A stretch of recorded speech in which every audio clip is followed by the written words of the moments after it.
Shalom saudara pendengar saudara rohani yang dikasihi Tuhan Yesus Kristus. Selamat datang di renungan rohani malam hari ini. Selamat malam, saya berdoa agar saudara sehat selalu. Semoga Roh Kudus hadir di tengah kita saat ini. Sebelum kita mulai renungan malam ini, marilah kita bersama-sama berdoa. Bapa kami yang di surga, Bapa di dalam nama Tuhan Yesus Kristus, kami sungguh mengucap syukur, ya Tuhan, oleh karena Engkau sangat baik buat kami. Engkau ada bersama kami dan menopang hidup kami di siang hari dan di malam hari. Engkau ada bersama-sama dan menyertai kami. Tuhan, kami memuji dan bersyukur kepadamu pada malam hari ini, kami masih bisa berkumpul di rumah kami yang kecil ini. Tuhan, saat ini kami hendak mendengarkan firman-Mu. Berilah pengetahuan dan bimbinglah hamba-Mu ini agar apa yang Engkau firmankan dapat bekerja sesuai kehendak-Mu. Buat kami jemaat-Mu, bukalah hati dan pikiran kami untuk mendengar dan menerima firman-Mu. Kiranya firman-Mu ini dapat menjadi berkat bagi kami. Berbicaralah Tuhan, kami sudah siap menerima firman-Mu. Di dalam nama Tuhan Yesus Kristus kami berdoa dan mengucap syukur. Amin.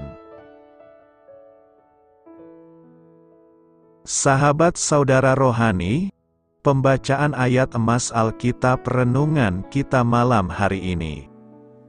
Nats pilihan kita adalah, kamu lihat, bahwa iman bekerja sama dengan perbuatan-perbuatan dan oleh perbuatan-perbuatan itu iman menjadi sempurna. Tertulis dalam kitab Yakobus 2 ayat 22, kata kunci renungan pada malam ini adalah menjalankan iman. Dan bacaan kita pada malam ini terambil dari kitab Roma 2 ayat 17 sampai dengan ayat 24. Tetapi, jika kamu menyebut dirimu orang Yahudi dan bersandar kepada hukum Taurat, bermegah dalam Allah, dan tahu akan kehendaknya, dan oleh karena diajar dalam hukum Taurat, dapat tahu mana yang baik dan mana yang tidak, dan yakin bahwa engkau adalah penuntun orang buta dan terang bagi mereka yang di dalam kegelapan, pendidik orang bodoh, dan pengajar orang yang belum dewasa. Karena dalam hukum Taurat engkau memiliki kegenapan segala kepandaian dan kebenaran. Jadi, bagaimanakah engkau yang mengajar orang lain? Tidakkah engkau mengajar dirimu sendiri? Engkau yang mengajar, jangan mencuri. Mengapa engkau sendiri mencuri? Engkau yang berkata, jangan berzinah. Mengapa engkau sendiri berzinah? Engkau yang jijik akan segala berhala, mengapa engkau sendiri merampok rumah berhala? Engkau bermegah atas hukum Taurat, mengapa engkau sendiri menghina Allah dengan melanggar hukum Taurat itu? Seperti ada tertulis, sebab oleh karena kamulah nama Allah dihujat di antara bangsa-bangsa lain. Terambil dari kitab Roma 2 ayat 17 sampai dengan ayat 24. Topik dari ayat emas renungan kita adalah, dunia sedang menyaksikan hidup kita. Apakah mereka dapat melihat Yesus dalam diri kita? Mari kita mulai renungan malam kita. Untuk memulai hal baik, serahkanlah segala sesuatu hanya kepada Tuhan. Kisah inspiratif. Sebagai orang Kristiani, kita sering dituntut untuk tidak hanya bicara, tetapi menjalankan ucapan kita. Nasihat yang sama juga diungkapkan dalam kata-kata berikut, jangan biarkan tingkah laku Anda bertentangan dengan iman yang Anda percayai. Pada kesempatan lain kita diingatkan untuk memastikan bahwa hidup kita selaras dengan ucapan kita. Jika perilaku kita tidak selaras dengan pengakuan iman kita, maka ketidakselarasan itu akan menghapuskan kesaksian Injil yang kita sampaikan. Seperti yang kita ketahui, Mahatma Gandhi tidak pernah menjadi orang Kristiani. Namun, ia pernah membuat pernyataan bahwa kita, pengikut Yesus, harus memikirkan hidup dengan baik. Ketika diminta untuk menyampaikan pesan pendek, ia menjawab, "Hidupku adalah kesaksianku." Kita perlu menjelaskan pesan Injil sejelas mungkin. Namun, penjelasan yang paling jelas sekalipun tidak akan memenangkan hati yang mendengarnya bagi Tuhan, bila kasih-Nya tidak menyatu dalam hidup kita. Rasul Paulus mengatakan dalam 1 Korintus 11 ayat 1, "Jadilah pengikutku, sama seperti aku juga menjadi pengikut Kristus, karena ia menempatkan dirinya sebagai teladan." Ia menulis dalam Filipi 4 ayat 9, "Dan apa yang telah kamu pelajari dan apa yang telah kamu terima, dan apa yang telah kamu dengar dan apa yang telah kamu lihat padaku, lakukanlah itu. Maka Allah sumber damai sejahtera akan menyertai kamu."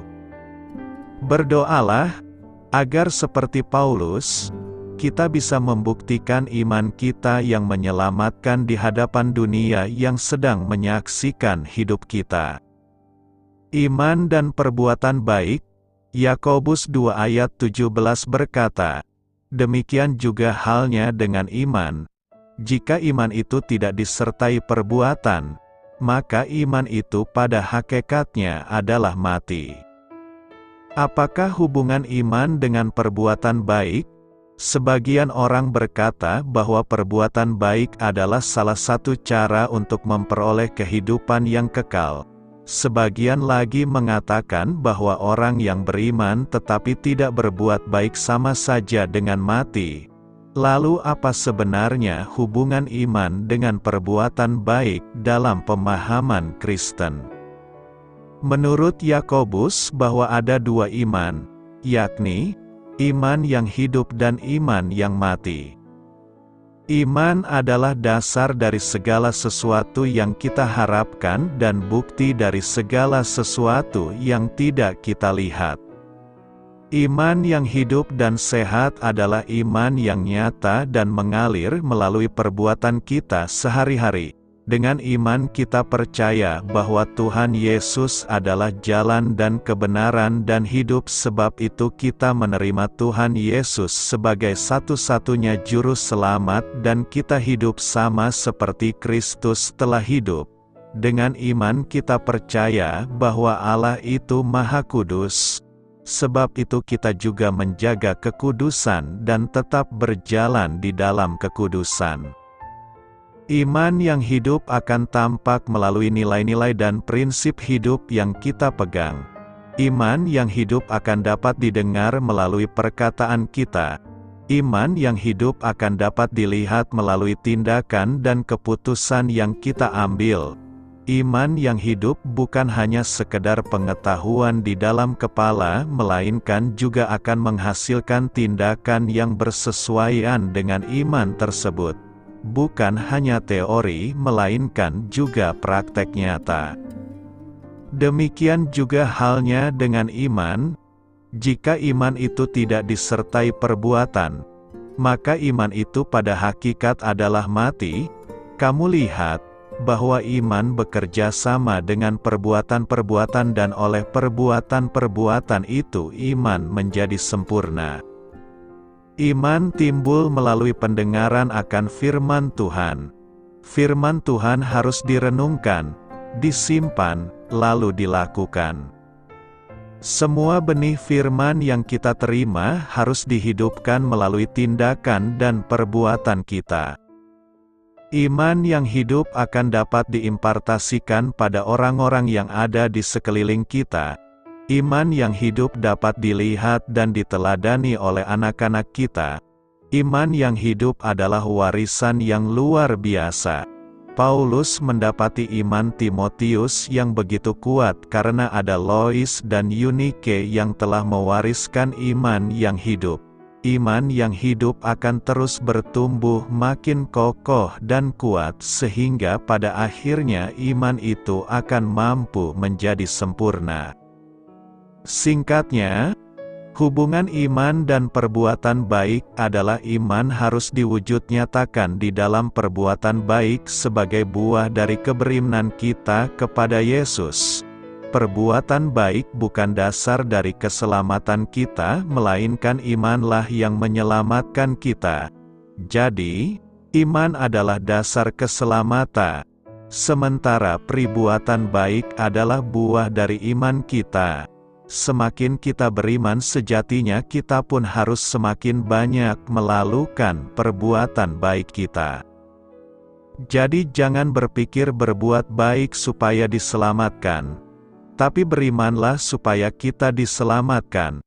Karena ketika kita beriman kepada Tuhan Yesus, Tuhan akan berikan Roh Kudus ke dalam hati kita. Dan kalau Roh Kudus tinggal di dalam hati kita, Roh Kudus akan mengerjakan pengudusan, dan akan timbul buah roh, yaitu perbuatan baik. Karena itu, berimanlah dengan baik dan tunjukkanlah keimanan kita itu di dalam perbuatan baik kita sebagai buah dari iman kita itu sendiri. Kita selamat bukan karena perbuatan baik.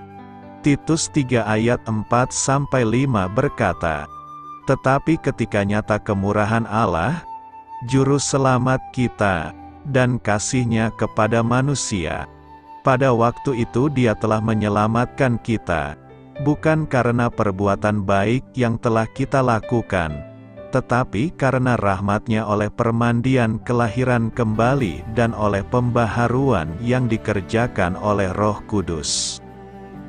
Dunia mengajarkan sebuah prinsip bahwa kunci untuk mendapatkan keselamatan kekal adalah banyak melakukan amal kebaikan. Karena itu kita harus sering-sering menolong orang lain, memberi sedekah kepada fakir miskin dan sebagainya, di mana semua itu adalah investasi yang sifatnya kekal. Namun Alkitab menyatakan bahwa kebajikan atau perbuatan baik yang dilakukan oleh orang berdosa adalah seperti kain kotor. Demikianlah kami sekalian seperti seorang najis dan segala kesalehan kami seperti kain kotor. Kami sekalian menjadi layu seperti daun dan kami lenyap oleh kejahatan kami seperti daun dilenyapkan oleh angin. Sebanyak apapun amal dan kebaikan yang dilakukan takkan pernah mengubah status berdosa di pemandangan Allah. Kecuali jika orang berdosa mau datang kepada Kristus, mengakui segala dosa-dosanya. Jika kita mengaku dosa kita, maka Ia adalah setia dan adil, sehingga Ia akan mengampuni segala dosa kita dan menyucikan kita dari segala kejahatan. Menerima Kristus sebagai Tuhan dan Juru Selamat, serta percaya bahwa kematian Kristus di kayu salib adalah untuk menebus dosa-dosanya, sehingga Ia memiliki status baru yaitu bukan lagi sebagai seteru Allah, melainkan diangkat sebagai anak-anak Allah. Inilah yang menjadi titik tolak seseorang untuk menerima keselamatan. Sebab, siapa yang ada di dalam Kristus, Ia adalah ciptaan baru, yang lama sudah berlalu. Sesungguhnya yang baru sudah datang, setelah diselamatkan dan hidup sebagai manusia baru. Arah dan tujuan hidup manusia pun menjadi baru, yaitu tertuju kepada Kristus dan tidak lagi berpusat pada diri sendiri. Barang siapa mengatakan bahwa ia ada di dalam Dia, ia wajib hidup sama seperti Kristus telah hidup. Perbuatan baik kita, sebaik apapun, ternyata bukan kendaraan yang bisa mengantarkan kita menuju keselamatan. Dan itu secara tegas dikatakan Paulus dalam suratnya kepada Titus. Tetapi ketika nyata kemurahan Allah, Juru Selamat kita, dan kasih-Nya kepada manusia, pada waktu itu Dia telah menyelamatkan kita, bukan karena perbuatan baik yang telah kita lakukan, tetapi karena rahmat-Nya oleh permandian kelahiran kembali dan oleh pembaharuan yang dikerjakan oleh Roh Kudus, yang sudah dilimpahkan-Nya kepada kita oleh Yesus Kristus, Juru Selamat kita, supaya kita, sebagai orang yang dibenarkan oleh kasih karunia-Nya, berhak menerima hidup yang kekal, sesuai dengan pengharapan kita.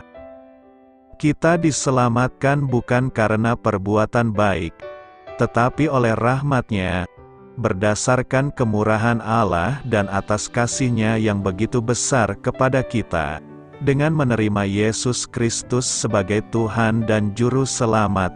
Itulah yang membuat kita berhak menerima keselamatan.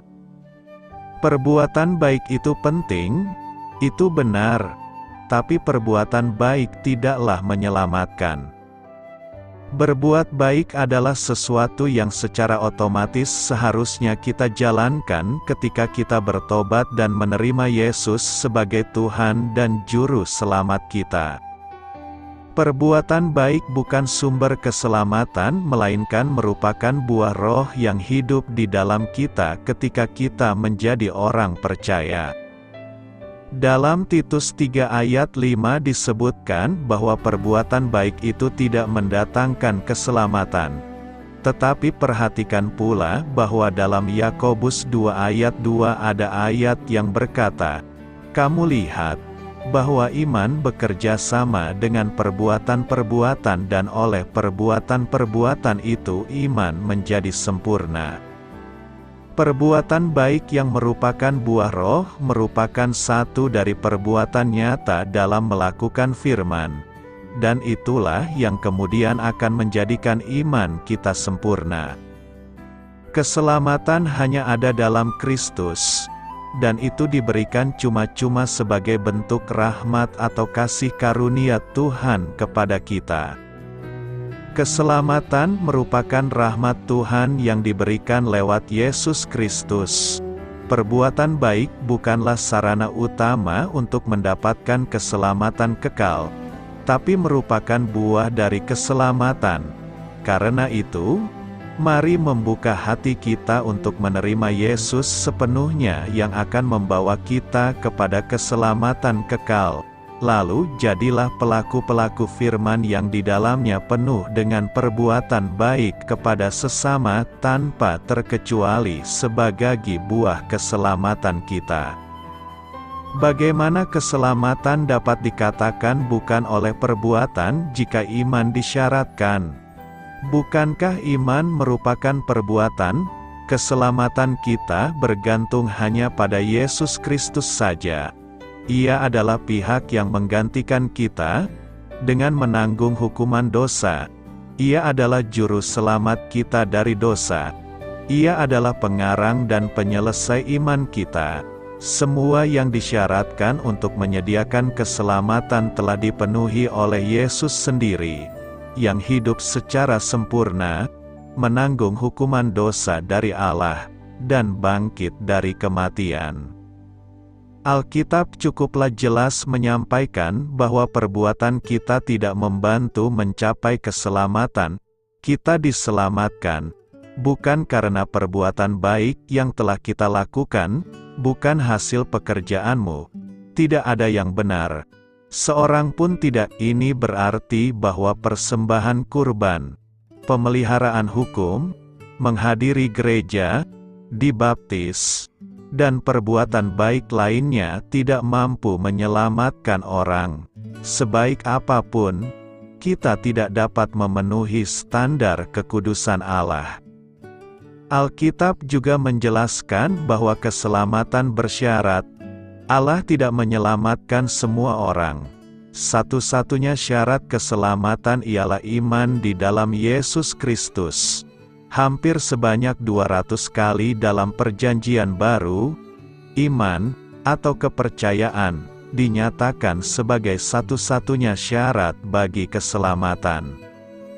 Pada suatu hari, ada yang bertanya pada Yesus mengenai perbuatan yang dapat mereka lakukan demi menyenangkan Allah. Apakah yang harus kami perbuat, supaya kami mengerjakan pekerjaan yang dikehendaki Allah? Secara langsung Yesus menunjuk kepada iman, inilah pekerjaan yang dikehendaki Allah, yaitu hendaklah kamu percaya kepada Dia yang telah diutus Allah. Pertanyaan mengenai syarat Allah diajukan dalam bentuk jamak. Sedangkan jawaban Yesus ialah bahwa syarat Allah, berbentuk tunggal, adalah mempercayainya. Kasih karunia adalah di mana Allah memberi kita sesuatu yang tak layak kita terima dan tak mungkin kita peroleh dengan sendirinya. Menurut Roma 11 ayat 6, perbuatan, apapun menggagalkan kasih karunia. Ide yang dikandung ialah seorang pekerja menerima upah, sedangkan penerima kasih karunia hanya menerimanya saja, tanpa harus diupayakan. Karena keselamatan sepenuhnya merupakan kasih karunia, maka kita tidak bisa menambah apapun kepadanya atau menggapainya melalui perbuatan. Dengan demikian, iman berlawanan dengan perbuatan atau pekerjaan. Iman berlawanan dengan perbuatan, dengan alasan dasarnya ialah kasih karunia, bukan upah. Dalam contoh lain, bayangkan seseorang mengirimi Anda sebuah cek bernominal 10 miliar rupiah. Uangnya akan menjadi milik Anda jika Anda inginkan, namun Anda harus menandatangani cek tersebut. Tindakan memberi tanda tangan tidak dapat dianggap sebagai upah yang pantas dihargai 10 miliar rupiah. Tanda tangan bukanlah pekerjaan. Anda tidak mungkin membanggakan diri sebagai miliarder akibat dari kerja keras atau upaya besar Anda. Tidak, 10 miliar tersebut berupa pemberian cuma-cuma, dan memberi tanda tangan adalah satu-satunya cara menerimanya. Sama halnya dengan iman, beriman ialah satu-satunya cara menerima anugerah terbesar dari Allah. Dan iman bukanlah perbuatan yang melayakkan penerimanya. Iman sejati tidak dapat dianggap sebagai perbuatan karena iman sejati melibatkan penghentian upaya keduniawian kita. Fokus iman sejati ialah Yesus dan karyanya bagi kita. Jika kita teruskan sedikit, iman sejati tidak dapat dianggap sebagai perbuatan karena iman sendiri sebenarnya merupakan anugerah dari Allah, bukan sesuatu yang dapat kita hasilkan dengan sendirinya. Sebab karena kasih karunia kamu diselamatkan oleh iman, itu bukan hasil usahamu, tetapi pemberian Allah. Tidak ada seorang pun yang dapat datang kepadaku, jikalau ia tidak ditarik oleh Bapa yang mengutus aku. Puji Tuhan karena kuasa-Nya yang menyelamatkan dan kasih karunia-Nya yang membuat keselamatan menjadi realita. Apakah artinya bahwa seorang Kristen adalah ciptaan baru? Ciptaan baru ini diulas di dalam 2 Korintus 5 ayat 17 yang berkata, "Jadi siapa yang ada di dalam Kristus, ia adalah ciptaan baru, yang lama sudah berlalu, sesungguhnya yang baru sudah datang." Kata "jadi" merujuk kepada ayat 14-16 di mana Paulus memberitahu bahwa semua orang percaya telah mati bersama Kristus dan tidak lagi hidup untuk diri sendiri. Kehidupan kita sudah tidak lagi bersifat duniawi. Hidup kita sekarang bersifat rohani. Kematian kita adalah kematian hodrat berdosa kita yang telah disalib bersama Kristus. Ia telah dikuburkan bersamanya, dan sama seperti Ia telah dibangkitkan oleh Allah Bapa, kita juga dibangkitkan untuk hidup dalam hidup yang baru. Pribadi yang baru yang telah dibangkitkan itulah yang sedang dibahas Paulus dalam 2 Korintus 5 ayat 17 sebagai ciptaan baru. Demi memahami ciptaan baru ini, kita harus memahami faktanya pertama, yakni bahwa ialah ciptaan, sesuatu yang diciptakan oleh Allah. Yohanes 1 ayat 13 memberitahu bahwa kelahiran baru ini telah terjadi menurut kehendak Allah. Kita tidak diwariskan hodrat yang baru, dan kita juga tidak menciptakan diri kita yang baru, dan Allah tidak sekedar membersihkan hodrat kita yang lama. Ia menciptakan sesuatu yang sepenuhnya baru dan unik. Ciptaan baru ini benar-benar baru, dihadirkan dari nol, sama seperti segenap alam semesta telah diciptakan oleh Allah secara ex nihilo, dari kekosongan. Hanya Sang Pencipta dapat melakukan hal itu. Kedua, yang lama sudah berlalu.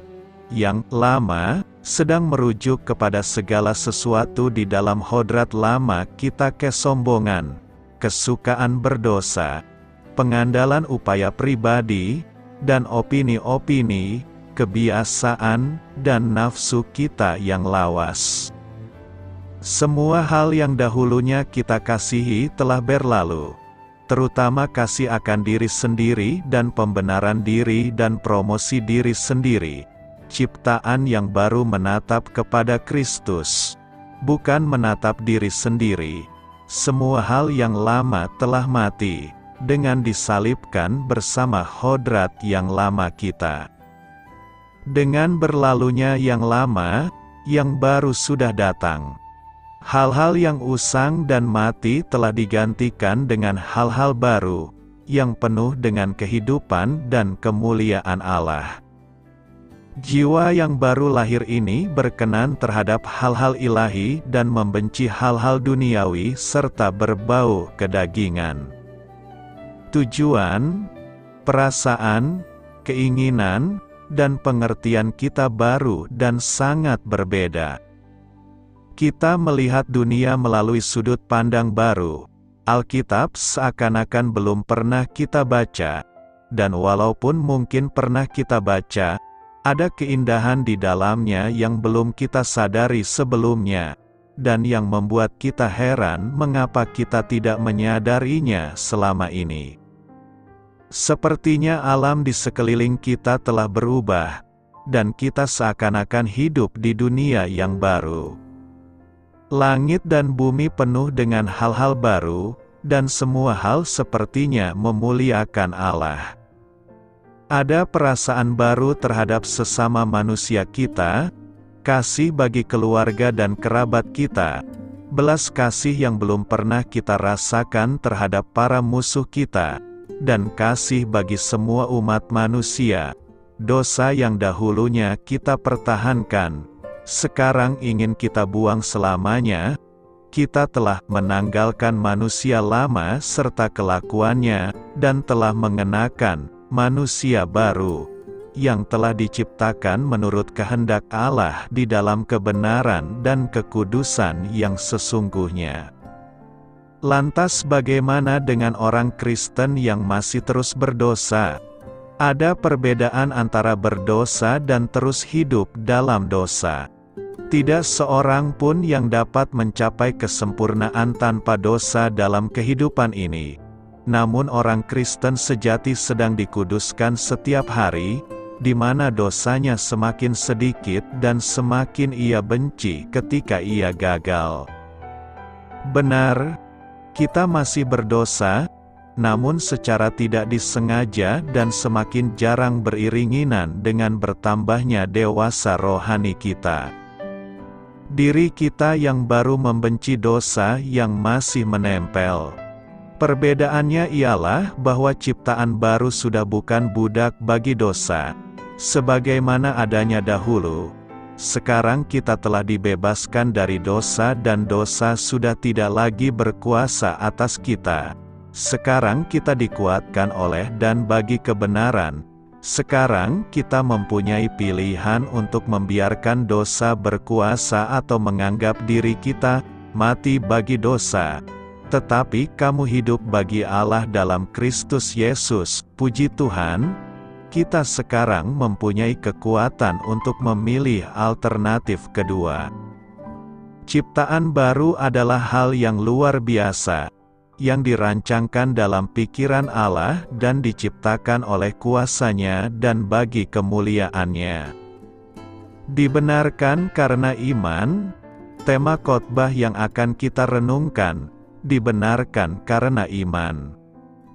Pembenaran oleh iman ini diangkat dari kisah iman Abraham.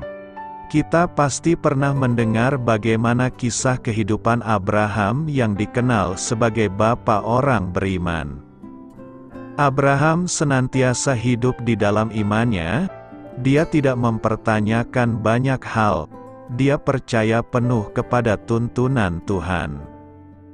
Abraham bersikap demikian, karena dia percaya bagaimana Tuhan akan menuntunnya kepada hal yang baik. Ketika Tuhan memerintahkan Abraham pergi, dia menghantarnya ke tempat yang baik. Ketika Tuhan memerintahkan Abraham untuk mengorbankan anaknya, dia pun menyediakan domba sebagai pengganti anaknya untuk dikorbankan. Oleh karena iman yang kokoh seperti itu, Abraham pun dibenarkan oleh Allah. Ayat 4 dan 5 yang menunjukkan bagaimana seseorang dibenarkan oleh karena imannya kepada Tuhan. Apa yang membuat kita dibenarkan oleh iman? Iman memampukan kita menyerahkan diri untuk hidup secara total bergantung kepada Tuhan. Hal itulah yang membuat kita dibenarkan. Karena kita tidak memperjuangkan hidup dengan kekuatan diri kita sendiri tapi dengan kekuatan Tuhan, iman itu bukan soal seberapa banyak saya menghafal perintah Tuhan tapi soal bagaimana saya tunduk dan melibatkan Tuhan dalam kehidupan sehari-hari. Di tengah pergumulan yang kita alami, masihkah kita berjuang dengan kekuatan sendiri? Sudahkah kita hidup bergantung secara total kepada Tuhan?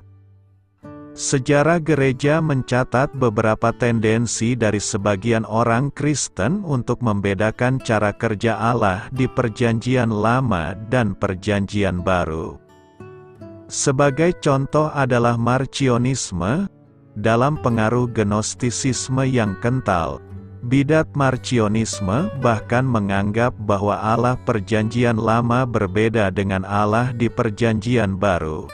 Sebagian orang Kristen modern juga berpikir bahwa beberapa cara keselamatan di Perjanjian Lama telah gagal. Karena itu Allah mencoba keselamatan yang baru di Perjanjian Baru, yaitu pembenaran oleh iman.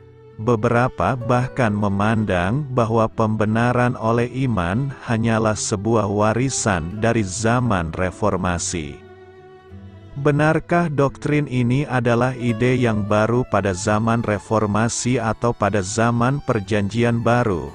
Apakah Allah berubah-ubah dalam rencananya? Jika kita mendalami perikop khotbah minggu ini maka akan kita menemukan bahwa ada beberapa alasan mengapa Abraham dibenarkan oleh karena iman, yakni: pertama, Abraham dibenarkan karena iman, bukan karena perbuatan. Bagi kita yang tidak mengetahui seberapa penting tokoh Abraham dalam keagamaan Yahudi pada zaman Paulus mungkin merasa agak heran mengapa Paulus perlu menyebut nama Abraham dalam konteks ini. Apa kaitan antara Abraham dengan topik pembenaran adalah melalui iman kepada Kristus yang berlaku untuk semua orang? Mengapa ia perlu menegaskan bahwa Abraham pun tidak boleh memegahkan diri di hadapan Allah, karena ia tidak dibenarkan melalui perbuatannya? Dalam pemikiran orang Yahudi, Abraham dianggap sebagai simbol ketaatan yang sempurna. Orang-orang Yahudi tetap meyakini bahwa Abraham mendapatkan anugerah Allah dan imannya memegang peranan penting pula. Permasalahannya, mereka berpendapat bahwa kebenaran diperoleh Abraham secara sinergis. Anugerah Allah dan usaha manusia. Begitu pula dalam hal iman. Mereka mengajarkan bahwa iman termasuk dalam kategori perbuatan baik di hadapan Allah. Dua kesalahan inilah yang sedang dikritisi oleh Paulus di Roma 4. Paulus pertama-tama menunjukkan bahwa dasar pembenaran Abraham adalah iman. Untuk mendukung pernyataan ini, Paulus di ayat 3 mengutip Kejadian 15 ayat 6. Menariknya, para penulis Yahudi kuno juga merujuk pada teks ini pada saat mereka mendiskusikan kesalehan Abraham. Di mata Paulus, iman Abraham di Kejadian 15 ayat 6 tidak boleh dinilai sebagai sebuah perbuatan, kebenaran yang diperhitungkan kepada seseorang berdasarkan imannya bukanlah sebuah upah atau hak, melainkan sebagai hadiah. Timbul pertanyaan mengapa pembenaran melalui iman adalah hadiah? Karena yang dilakukan Abraham bukan bekerja, melainkan percaya. Di Kejadian 15 ayat 2-3 Allah datang untuk menguatkan keyakinan Abraham yang mulai pudar. Dalam hal ini Abraham pasti tidak membayangkan bahwa ia akan menggenapi janji Allah dengan usahanya sendiri. Ia sudah sangat lanjut usia, yang ia perbuat hanyalah beriman. Jadi, iman dalam konteks ini tidak layak disebut sebagai perbuatan. Karena pembenaran ini diberikan kepada orang durhaka. Penyebutan Allah sebagai Dia yang membenarkan orang durhaka, mengekspresikan penilaian Paulus bahwa Abraham adalah orang berdosa. Kata asebes juga digunakan untuk kita sebelum kita dibenarkan di dalam Kristus. Hal ini selaras dengan konsep Paulus tentang keberdosaan semua manusia, termasuk Abraham. Karena pembenaran merupakan hasil dari tindakan memperhitungkan.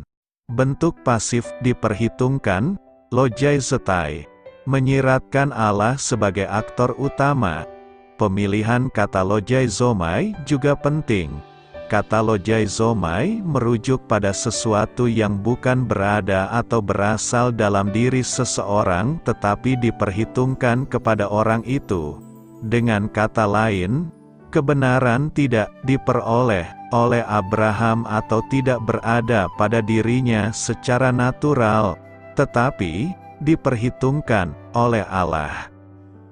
Untuk memperjelas konsep di atas, bahwa kebenaran diperhitungkan atas orang berdosa, Paulus di ayat 6-8 mengutip teks lain dari Perjanjian Lama, yaitu Mazmur 32 ayat 1-2. Walaupun Daud memiliki sejumlah pelanggaran, anomia, dan dosa, hamartia, namun Tuhan mengampuni dan tidak memperhitungkan semua itu kepadanya. Pemunculan idea tentang pengampunan dosa dalam konteks pembenaran menunjukkan bahwa pembenaran oleh Allah mencakup pelanggaran yang diampuni, dosa yang ditutupi, dan dosa yang tidak diperhitungkan. Bukan berarti bahwa kita tanpa dosa, tetapi Allah tidak memperhitungkan hal itu. Sebaliknya, Ia justru memperhitungkan kebenaran Kristus di kayu salib bagi kita. Orang yang menerima pembenaran semacam ini pasti berbahagia. Sesuai konteks dan kata Yunani yang digunakan, kita seyogyanya menerjemahkan Makarios di ayat 8 dengan diberkatilah, walaupun kata ini bisa berarti bahagia. Tetapi pemunculan kata benda makarismos di ayat 4 dan ayat 9 bertentangan dengan kemungkinan tersebut. Karena makarismos berarti berkat, bukan sekadar kebahagiaan. Begitulah cara pandang kita terhadap pembenaran. Ini adalah pemberian atau berkat dari Allah. bukan upah atau hak kita. Kedua, Abraham dibenarkan bukan karena sunat. Kisah hidup Abraham bukan hanya ditampilkan untuk mendukung gagasan teologis tentang pembenaran oleh iman. Paulus menarik sebuah implikasi penting yang ia sudah uraikan, yaitu pembenaran melalui iman untuk semua bangsa. Dengan dibenarkan melalui iman, Abraham berdiri sebagai bapa bagi semua orang, baik yang bersunat maupun yang tidak bersunat. Semua mendapat akses yang sama kepada Allah. Poin ini perlu dijelaskan, karena bangsa Yahudi mungkin memahami ucapan Daud hanya berlaku bagi umat perjanjian. Bangsa-bangsa lain yang tidak bersunat tidak mendapatkan hak istimewa ini. Sehubungan dengan sunat ini, Paulus memaparkan 2 poin penting, yaitu sunat bukan dasar dari kebenaran yang diterima Abraham. Argumen yang dipakai Paulus adalah dari sisi kronologis. Ia menunjukkan bahwa pembenaran sudah diperhitungkan kepada Abraham sebelum ia disunat. Abraham dibenarkan di Kejadian 15, sedangkan ia disunat di Kejadian 17. Sunat tidak menyebabkan Abraham dibenarkan. Sunat hanyalah tanda dan meterai kebenaran berdasarkan iman. Penggunaan kata tanda dan meterai secara bersamaan dimaksudkan untuk mempertegas aspek eksternal dari sunat. Yang paling penting adalah apa yang ditandakan, bukan tanda itu sendiri. Sunat hanya bukti pengesahan dari sesuatu. Dengan cara yang sama, kebenaran telah diperhitungkan kepada Abraham melalui imannya tatkala ia belum bersunat. Jika Abraham dibenarkan melalui iman dan sebelum ia bersunat, maka ia dapat menjadi bapa bagi orang-orang tak bersunat dan mereka yang bersunat.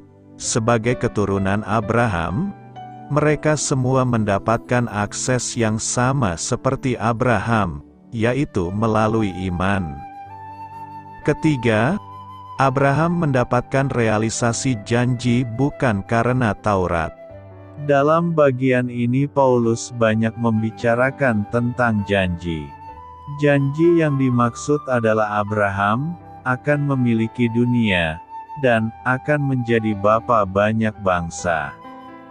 Janji sebagai bapa segala bangsa merupakan kutipan dari Kejadian 17 ayat 5. Janji tentang kepemilikan dunia sedikit kesulitan bagi kita karena tidak ada teks perjanjian lama eksplisit yang dikutip. Dalam perjanjian lama hanya disebutkan 3 janji kepada Abraham, keturunan tanah Kanaan, dan berkat untuk semua bangsa. Dalam hal ini kita perlu memahami bahwa di periode selanjutnya idea tentang universalitas berkat ilahi melalui bangsa Yahudi semakin populer. Banyak teks perjanjian lama yang memberi rujukan pada hal ini. Penjelasan di atas menunjukkan bahwa Paulus berbagi konsep dan keyakinan dengan orang Yahudi lain. Mereka sama-sama meyakini universalitas realisasi janji ilahi melalui Abraham secara khusus atau melalui bangsa Israel secara umum. Perbedaannya, Paulus menganggap bahwa inklusi bangsa-bangsa non-Yahudi ke dalam gereja sebagai pemenuhan dari janji itu. Tatkala semua bangsa akhirnya menjadi keturunan Abraham melalui iman, hal itu menjadi wujud penggenapan dari janji Allah kepada Abraham. Ia akhirnya memiliki bumi dengan cara menjadi bapa bagi banyak bangsa. Bagaimana janji di atas dipenuhi dalam hidup Abraham? Apakah berdasarkan ketaatan kepada Taurat atau iman Abraham? Jawabannya adalah iman. Kata sambung, Sebab di awal ayat 14 menyiratkan alasan mengapa janji Allah di ayat 13 diberikan kepada Abraham bukan melalui perbuatan melainkan berdasarkan iman. Paulus menerangkan ini melalui pengandaian, jika realisasi janji ditentukan oleh ketaatan kepada Taurat, maka dua hal akan terjadi. Iman menjadi sia-sia dan janji menjadi batal.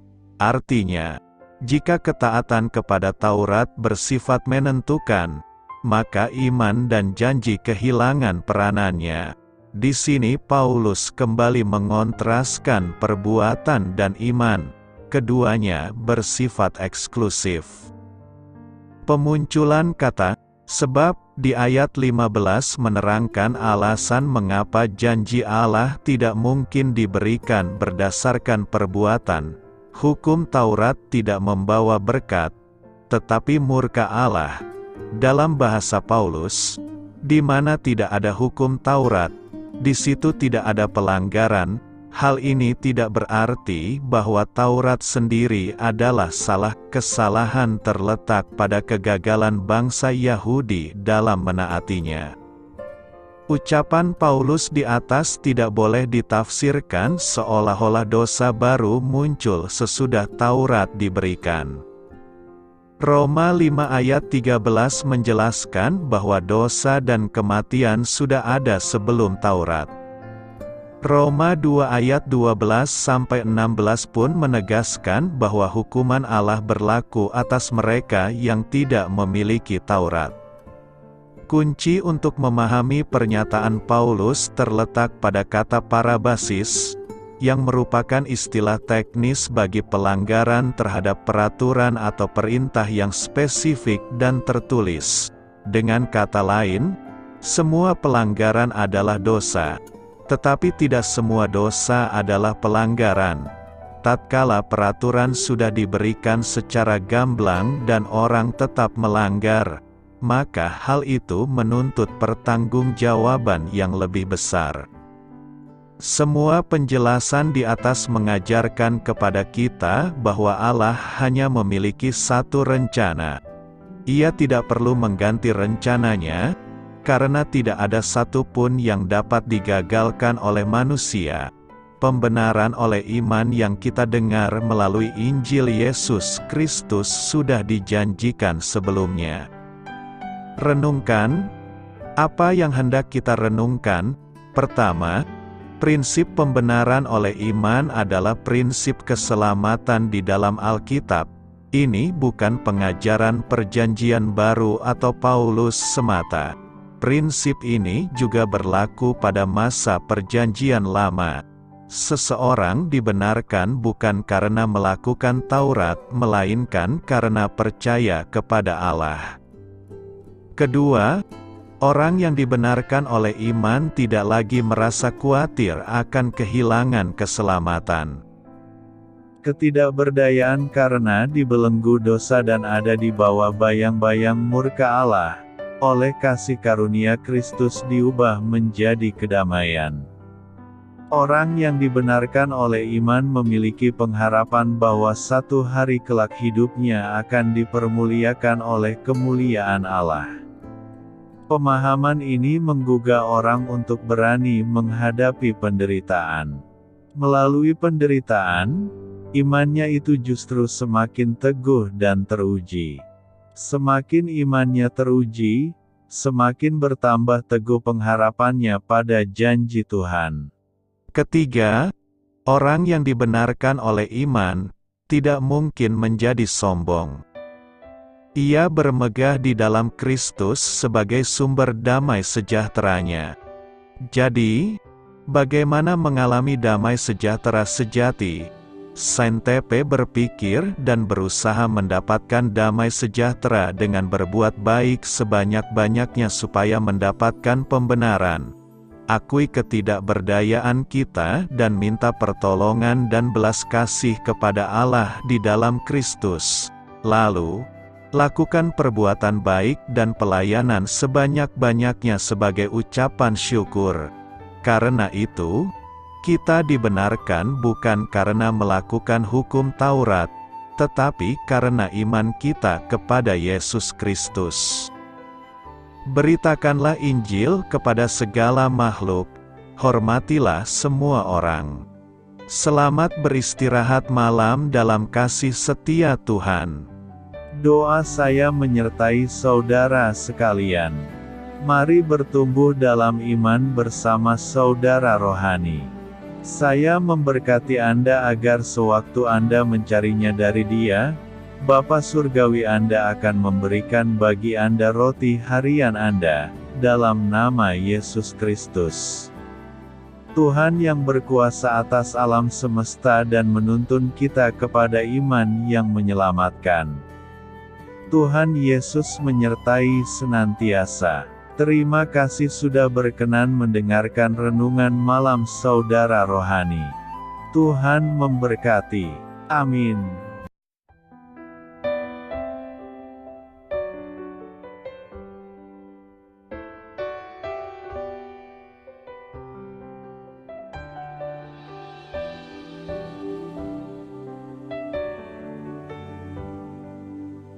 Marilah kita renungkan, sahabat saudara rohani, demikianlah renungan firman Tuhan malam hari ini.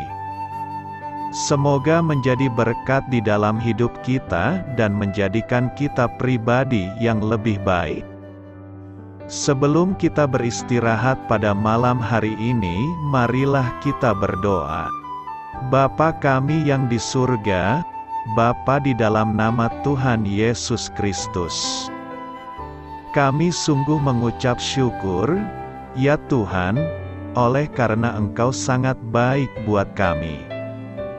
Engkau ada bersama kami dan menopang hidup kami di siang hari dan di malam hari.